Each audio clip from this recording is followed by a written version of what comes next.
Okay guys, first things first, let's see if I can do this. Check out the new aprons. This is Forever Board, Soapery, and Market. Loving them, they look so cute with my little goat. Loving it. I officially have enough to deal with my messy soaping, so I can switch them out. So I have a green one that I made with blue lettering and stuff on it. The blue lettering doesn't stand out that strong, so I made that my concrete one. So when I'm doing the concrete vessels, that's what I'll use that one for. And then yeah, yay. So I don't know if I've ever told you guys, but for my milk, I freeze it because I get so much milk. I have no choice but to freeze it. So I freeze it for bringing it into the shop, and then I just defrost it in the microwave.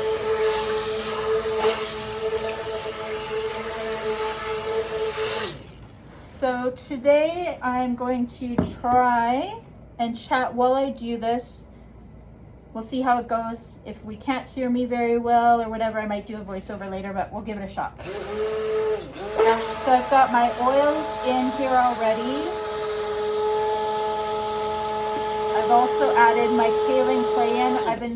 It's kind of been new since I've been doing the videos, but I've started adding my kaolin clay in earlier because it has been, I was getting those steric spots or whatever, and I wasn't sure if it was the kaolin. It's not the kaolin, I don't think, but now I've been on a roll and I really like just knowing that it's properly mixed all the way through. So I've been doing that. So I've got my oils, my kaolin, my goat's milk, and I just added my lye water. So it was like Mrs. Soap and Clay was listening to me on my last batch that I was making. So my rose bouquet soap, I had it accelerating like nothing I've ever seen before. That was just disgusting. I'm going to do a lilac in bloom here today, and it's supposed to do the same thing. So, by fluke, after I was done recording, but not yet editing my rose bouquet, Mrs. Soap and Clay came out, and she reminded me that I can add more water, and it might help with the acceleration. Silly me. And of course, I'm doing a water discount right now. So, of course, that's not helping. So in this particular batch, I did take away the water discount. I didn't add extra water, but I did take away the water discount so that hopefully that will help things out a bit. We'll see. And my big plan is to mix my colorants in first. Although you'll see I forgot about it and started with the purple, but I caught myself. But we're gonna add in those colorants first. See what they look like, get the colors I want, and then add. I am also going to try to do 2 separate colors, wish me luck. Sometimes I think I just like to challenge myself, because I think 2 colors is going to be very, very tricky, especially if it's accelerating. But we're going to try. I think sometimes when people say it's not a big deal that accelerators, you were able to work with it, it's because they were just doing one mold and they were able to just really go for it. In my case, I tend to do multiple molds. I usually have the 4, and I don't think things go as easily for me as maybe they do for others when I have to do the 4 molds. But we shall see. So we are using Lilac in Bloom from Windy Point today. It smells really good. It's actually not insanely strong. I thought it was going to be overpowering like the roses for me, but I'm not hating this one. It's got a nice smell to it. I'm just gonna run and grab my molds really quickly.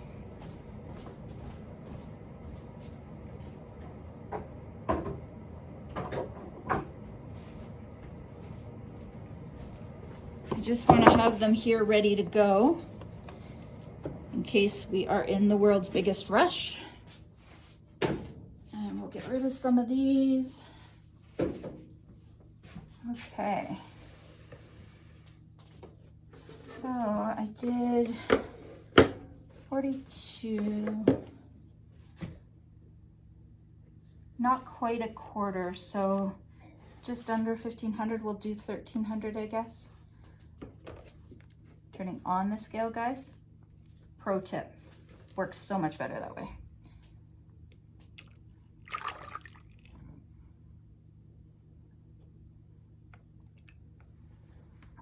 Okay.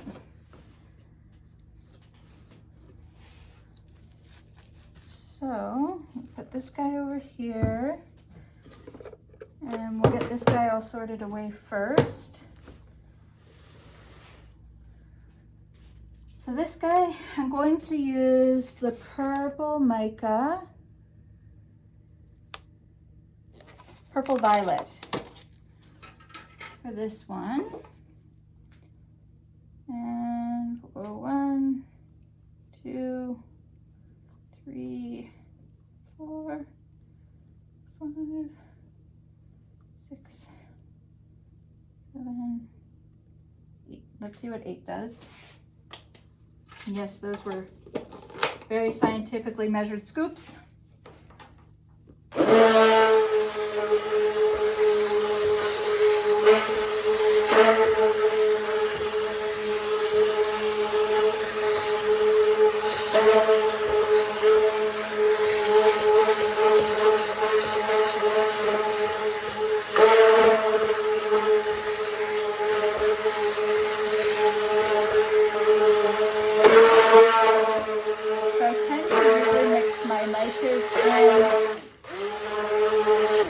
Colorants, or sorry, with my fragrance. So that's me just dumping it in, but it looks like it mixed okay. I'm all right with that. I'm not going to go any further because I'm a little bit scared of it getting too thick on me. So we're going to choose not to go anymore. It does feel like it's at trace already, guys, so I'm a little bit worried. I'm worried about acceleration.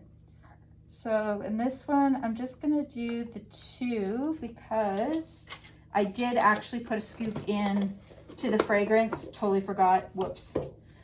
I was getting ahead of myself there, so. And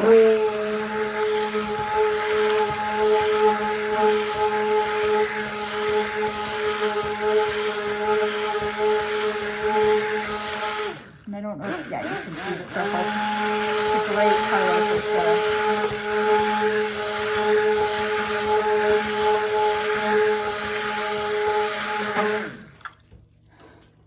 So what I'd like to do is have like messy layers of the violet and then the neon pink or purple.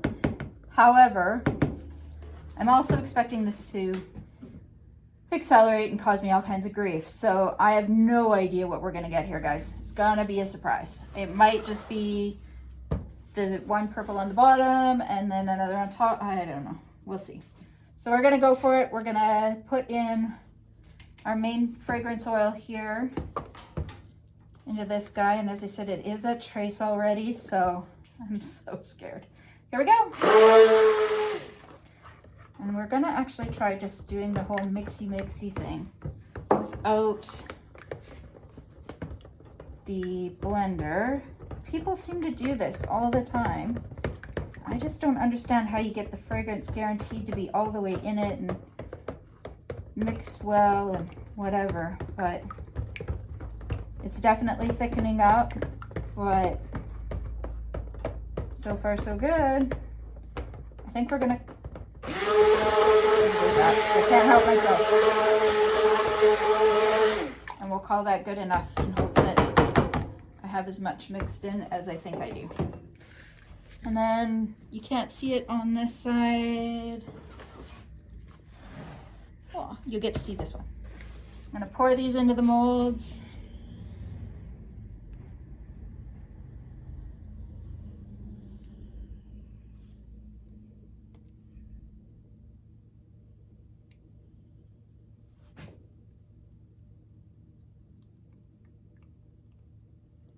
Yeah, she's definitely thickening up, guys.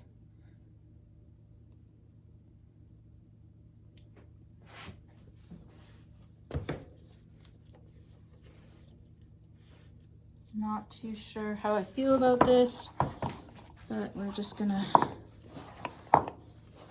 gonna try. I'm gonna try so hard. All right, because I'm perfectly okay with scooping it on if I have to, because it will give me my messy layers, so that is not a concern for me.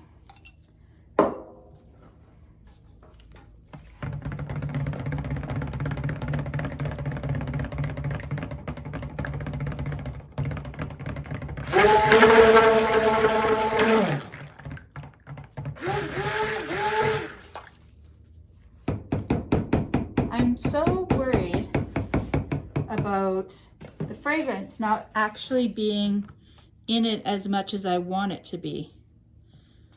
So I'm a little bit concerned about that.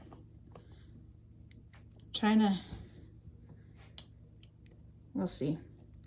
So I'm trying to make these layers here look all mushy and all over the place and gross. I want some texture here. And we're gonna go ahead and pour this layer in.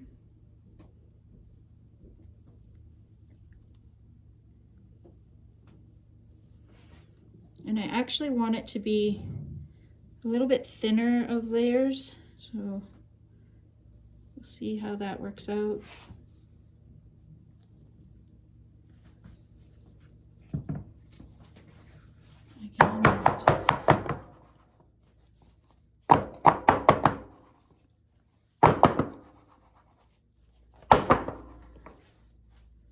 I actually think it's doing what I want here, guys. I will try and get this guy back into the picture for us. Oh, we are hard.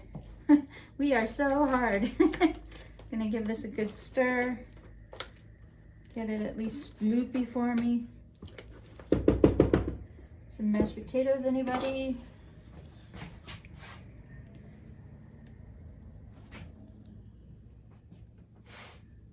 All right, this is just gonna fall in there and be obnoxious.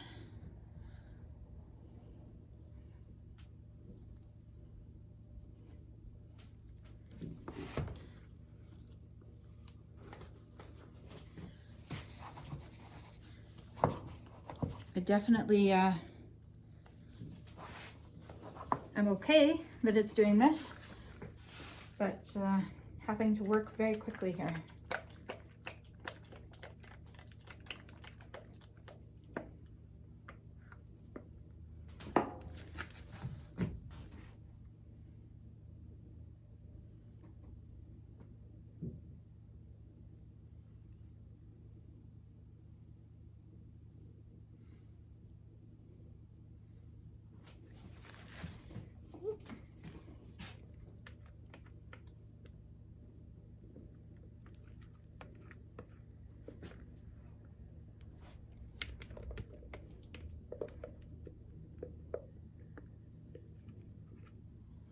I got quiet here because I'm so focused.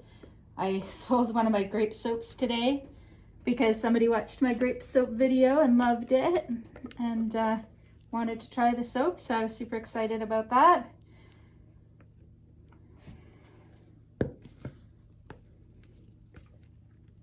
Okay, I feel like scraping your container like Katie does is just not in the cards right now.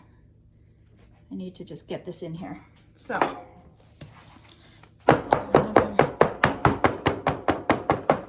really big pat down. I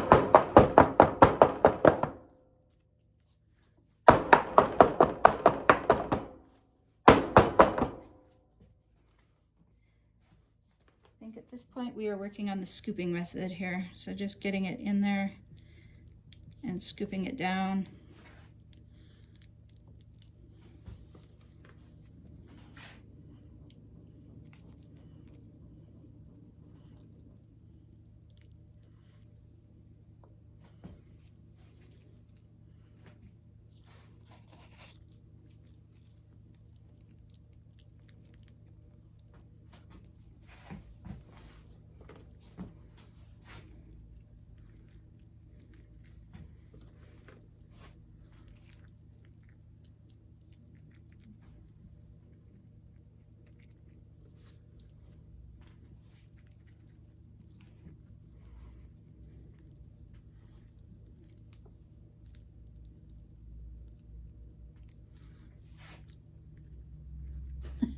I'm so glad you can't see what I'm doing right now. I'd move it over for you guys here, but bad things are happening. So I'm just trying to get it done and in there. I have basically really lumpy mashed potatoes going on here, and I'm just trying to squish them down and get them into the crevices so I don't get a whole lot of kind of holy soap. And I'll be honest, that's exactly what it's trying to do, is give me very holy soap, and I don't want it. So just trying to get it in there.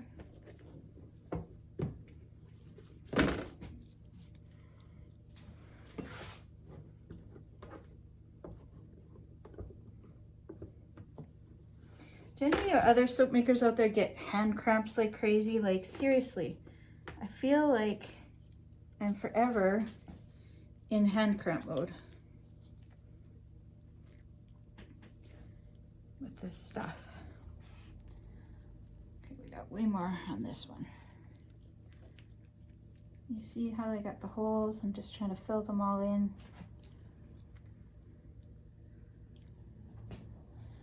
As best I can.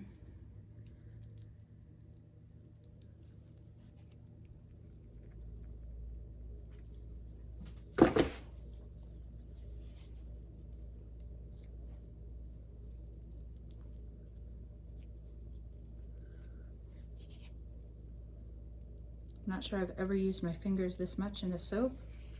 I feel like I generally just try and avoid that, but this soap is being a pain. Okay, so I'm expecting not to see a very beautiful top here. So I'm wondering about maybe trying, I think I'm gonna try doing the olive oil, or well, canola oil in my case, drizzle with the mica in it, just to give it a little bit of something on the top here, because that just looks pretty yucky. I think that's going to be my plan.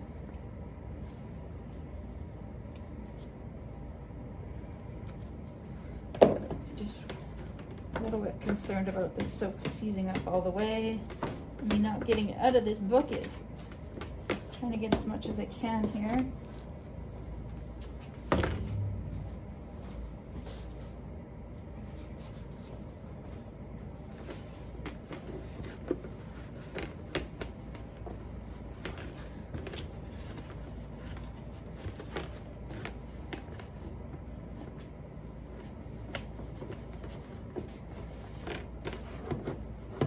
That's pretty good. Okay. And of course this guy is gonna have a whole bunch on him too.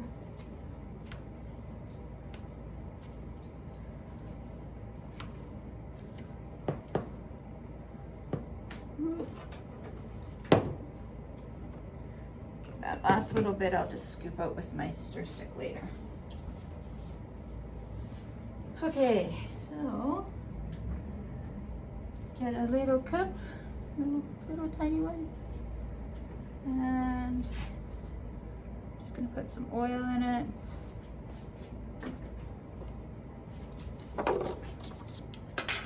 And then I like the neon, so of course I'm gonna go neon here.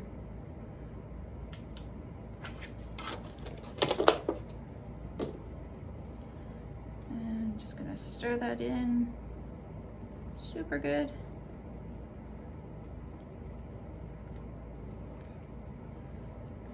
See the mess, guys? I don't know if you can see it. This is me. Should change my channel to the Messy Soaper.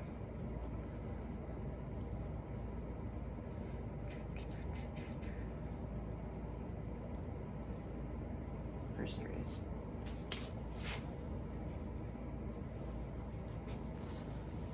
Okay, and then I have some of those pipettes I'm going to try.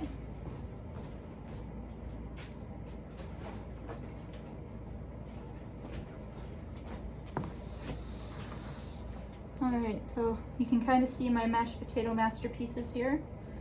They're just beautiful. So what I'm going to try and do is just get them a little bit of color, hopefully on the top. I don't know. I can't really run anything through it or anything, so I don't know how well. Like, I won't get any pretty swirls or anything like that, but I guess just having a little bit of extra doop-de-doops on the top. That's what we're going to call them, doop-de-doops.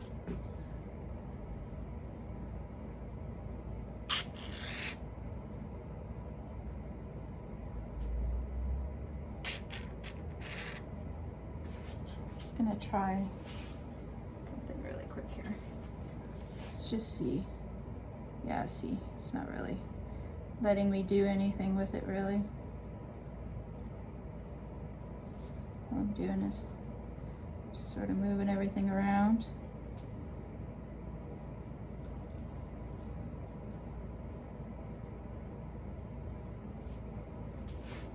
I'm not sure that there was any point in that, but we did it.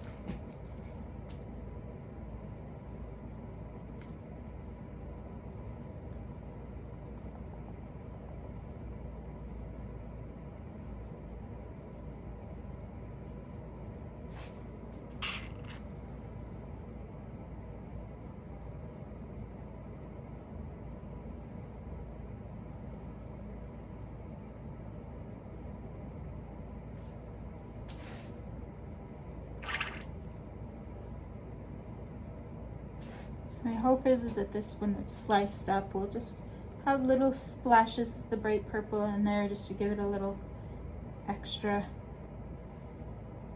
gorgeousness. Maybe draw away a little bit from that mashed potato-y look from the top. Oh, this one just pouring on nicely. That would have been smart. I might do a little more of this. Just letting it drizzle around like that rather than dripping. That looks nice. I'm really thinking about moving away from these ones that accelerate. If I was smart, I would just stick to one solid color and just get her done. But I seem to always want to challenge myself. I guess we'll see what this one looks like at the end of the day. Maybe I'll love it and there'll be no reason to stop doing it. Maybe I'm actually doing a great job.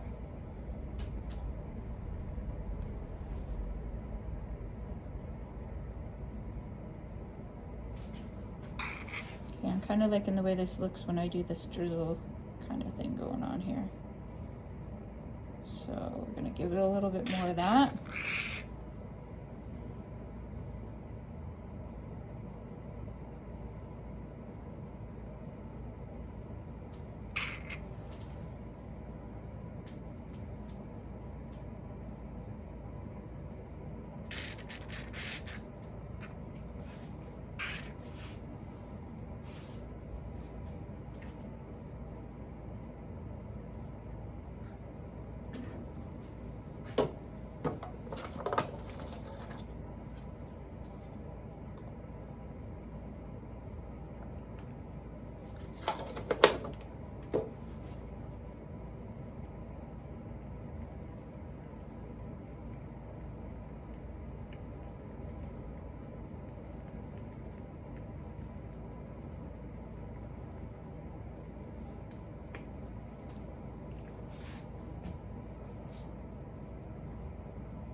I feel like I'm getting all quiet on you guys again here as I get focused on what I'm doing and excited that this might actually turn out looking okay.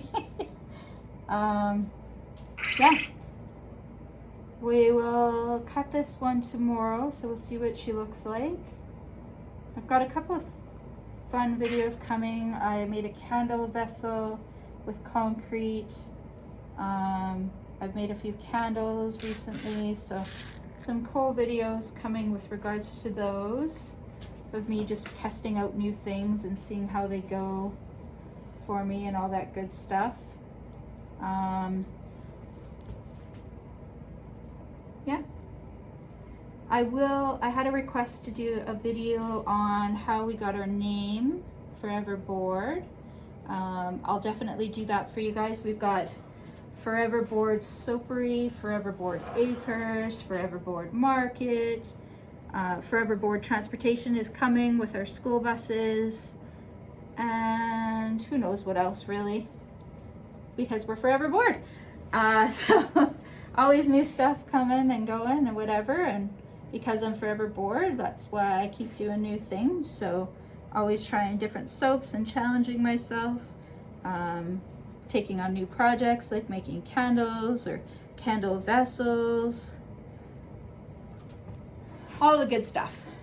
So I will give you guys that video one day. I'm just trying to put together some thoughts on it first. But this is what we've got so far. I'll be back for the cut. Let me know what you guys think of my lilac in bloom. Okay, one more time. Looking for tips or tricks here on this little remote that comes with my cell phone stand holder thing here for my camera. Every time I use it to start the videos or stop the videos, when I go to use my phone afterwards, the keypad is missing on my cell phone, so I can't put in any letters or numbers or anything like that to text or whatever. I have to turn my phone off and then back on again. So weird. If you have any tips or tricks on how to correct that, let me know. But today we are going to cut my Lilac in Bloom soap that I made yesterday. She is hard as a rock. So we should be hopefully good. I do have new strings for my cutter. However, my husband's gonna come in and rewire it for me. And I thought I would have him wait until I cut this guy. It is really hard as well. And if I break any more, I might as well get him to do it all in one go. So we're just gonna make do with the wires on the end that are available and then go from there. Just have to get some glovies on.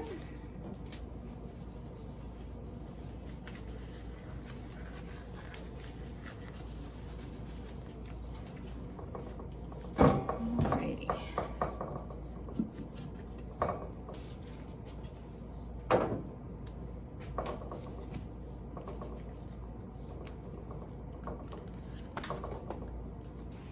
So definitely seeing a few holes in it, which I kind of expected, just with how thick it had gotten. Come all the way down to this side here.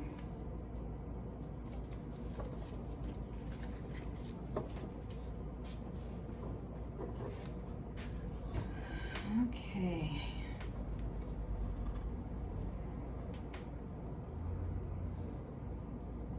Just want the end here.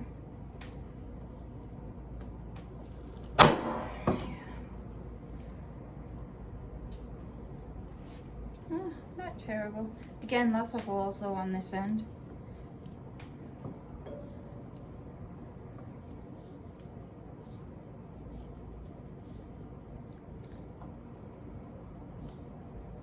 Smells like Lilac in Bloom for sure. I'll be honest, I'm not a super fan of this purple. This purple, did you see that? That little thing from the top there? I worry about that just being kind of messy the first time you use the soap. It's the first time I kind of did that oil drizzle. Maybe I should have done it with rubbing alcohol instead, potentially. I'll have to pay a little more attention to some of the soap makers that are always putting the drizzle on top. I have a feeling it's either going to be rubbing alcohol or they might just do it with a little bit of soap too.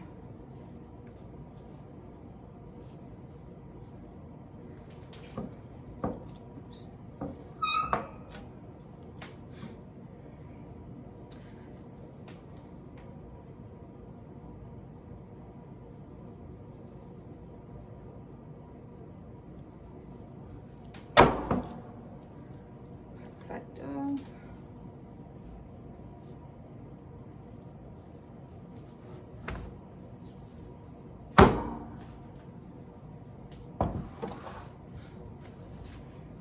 two are stuck together. That's kind of fun. Get them apart. There we go. Okay.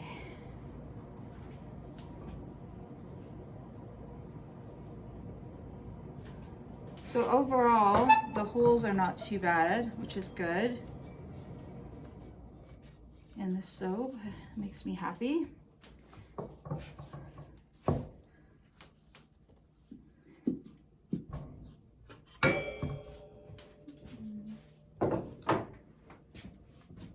So Sam and I are in the process right now of trying to decide who gets bred. If we're breeding everybody, what we're doing. They've got nationals this year at Katie's in Edmonton for goats. And we did go last year. Took just a few of our goats, kind of a bit of a variety of who we had and who was actually milk at the time. The problem is that we generally have our goats all in milk at different times so that we have milk year round. But for the show, they need to be in milk. So we've had some issues trying to decide. We'd really like to kind of show everybody we've got. We want to make some cuts to our herd, but we just don't feel confident in where to make those cuts. And we were thinking, you know, showing might help us with that. As to not only from the judge's perspective, but there's so many people there with great knowledge about goats, other competitors, that sort of thing, who are always super happy to help you out, sit down and talk your goat through with you, and give you some ideas as to what might be good, bad, or otherwise in your goat. And it's just nice to have other people's opinions, fresh look at them, to kind of find the pros and cons in your goat. It helps you with deciding, you know, what goats to breed to who. If you have somebody, I don't know, maybe somebody who doesn't have a great udder for some reason, but you have a male goat that's known for throwing really good udders in his kids, you might want to go that way.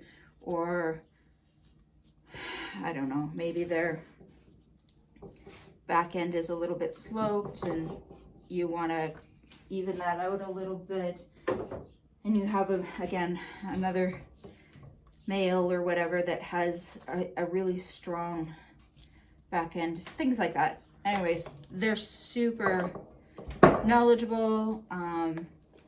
It helps when you're not confident, like as to which ones to breed to who and which ones to keep. We try to do the best research we can, but we always second guess ourselves.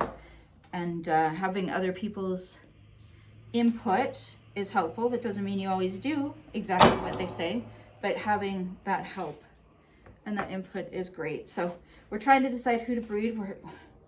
Truthfully, we're leaning towards everybody. We're just trying to decide if we can handle it, because if you do breed everybody, then you're milking everybody. So we're kind of hemming and hawing a little bit on that as to what we want to do, if we want to go that far or not. And then that show is in July, towards the end of July, which is fine. But there is another show that's there's been some emails going around about potentially in June, and I don't know that our goats will be ready for that. I don't know how I feel about that one. We'll see. I just we'll have some in milk, but they'll all have kids on them because we don't pull from mamas. But what we did do this year is we still offered a bottle to a group of kids, even though they were still on mama, and they took the bottles no problems. And that might be an option, is if we've got some mamas who are, say, at 4 weeks. So not quite, they still have kids on them. If we have the babies trained on bottles, then we can still bottle feed the babies at home. Milk mom out, bottle feed the babies sort of thing. So that's potentially an option. But as you can imagine, all of that is so much work. All just to attend a show. And I just don't know how I feel about adding all that extra work into our summer. So that's why we're thinking about it, stewing on it, imagining what it might be like and what we might have to do or not do. All that good stuff. For those of you who attend shows, is it just crazy time for you as well? Or are you just milking all the time anyway? So you're just kind of, that's your deal, is that you are just milking all the time. Because for us, I think 3 goats has been our maximum that we've milked at a time. And in fact, I think that's what we're doing right now, is we've got 3 that are being milked. And it's not that we need 3 to be in milk at a time. We probably only need 2 at a time to be in milk to meet the demand of our house and my soap making. But we're doing 3 just to get a bit of a stockpile of milk in the freezer, so that if for some reason somebody goes out of milk, which we find we have, it happens, right? The ladies get tired, or I don't know, maybe when they go into heat again, they start dropping off. But some of our ladies will just flat out tell us that they're done. They don't want to milk anymore, so they're not going to make it the full 300 days or whatnot. When that happens, we want to make sure that we still have a milk supply, because we have been in a situation where we didn't have milk. So we want to make sure we have that. So that's the 3. Want to get a little bit of a stockpile going, and then we'll know we're good for the potential future. Plus, it's possible, the way things have been going here at the shop, that I will end up needing more milk. The end result is I have been busy making a soap. One of the things I'm thinking about doing is starting a line of soaps that don't have goat's milk in them. That way, kind of that buffer again, if something should happen that I don't have milk, I will have some customers who still enjoy my soaps that don't have milk in it as well, to get me through potentially those one-off times, that sort of thing, because you can't buy milk. Well, that's not true. I could buy pasteurized milk from the store, so I can buy milk. So I guess really I shouldn't ever be without, potentially, but yeah. That is my messy soap cutting. Just look at these bars one more time. Isn't that kind of pretty? There's a couple layers there. It's not bad. They smell great. They smell divine. So for those who love that lilac-y scent, I think my grandmother is one of them. I might have to send down a bar to her. It'll be something fun for everybody. But all looks good to me. I'll let you guys go for now, and I'll be back for the next soap. I don't know what it's going to be yet. It's a surprise even to me.